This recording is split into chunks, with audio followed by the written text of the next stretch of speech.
that some of my earliest memories are of watching the astronauts walk on the moon. As I got older, I became very interested in space. I feel like, although I didn't know what I wanted to do, I always thought being an astronaut might be an awesome job. I always wanted to be an explorer, I guess. I wanted to control and conquer the unknown. And of course, the conquest of space is, I think, the most exciting and challenging opportunity that we are facing in our lifetime.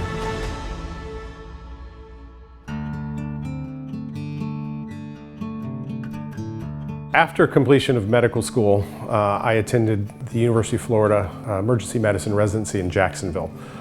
One of the things that attracted me to the University of Florida was they supplied the physicians to launch and landings of the space shuttle. When the time came, there was an opportunity for me to get training at NASA to be able to work as a launch and landing support physician for shuttle operations.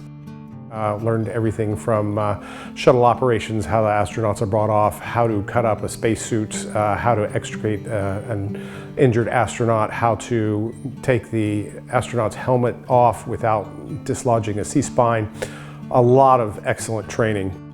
Working for NASA is always a exciting feeling. It is an agency that recognizes excellence, and that has always been something that motivated me to improve myself and to push myself. Aspiring to work with NASA is one of the reasons why I went to med school. It's one of the reasons why I excelled in my classes, because I was internally motivated, because I wanted to make sure that I had qualifications that would be attractive to NASA and in addition also furthered my career.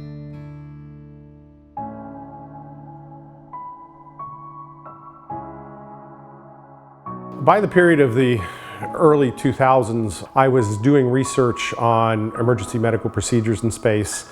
I helped develop a human patient simulator that was functional in the space environment.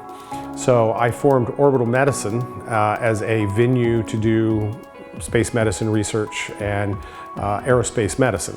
And so this sort of dovetailed nicely. I was able to do research and perform FAA functions as a small contract company.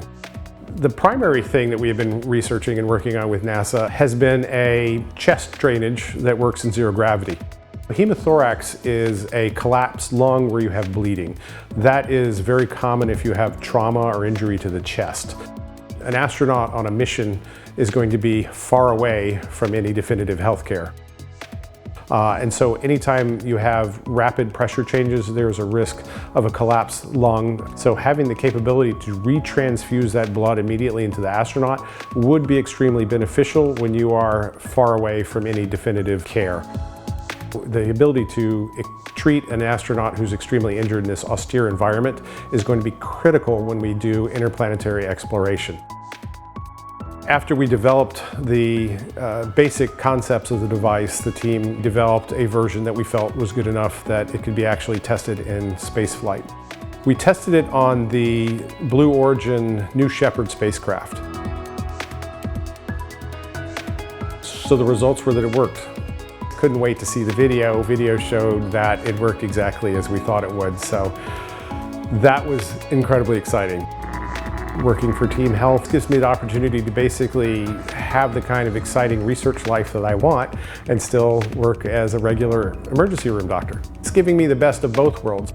Team Health has been very supportive of me doing this. So when I first said, oh, by the way, you know, I love to work for you guys, but I have this funny side hobby.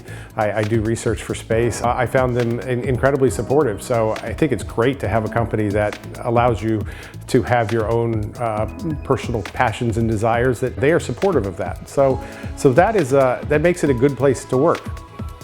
My hope is that the technology that I am developing now will save someone's life in the future.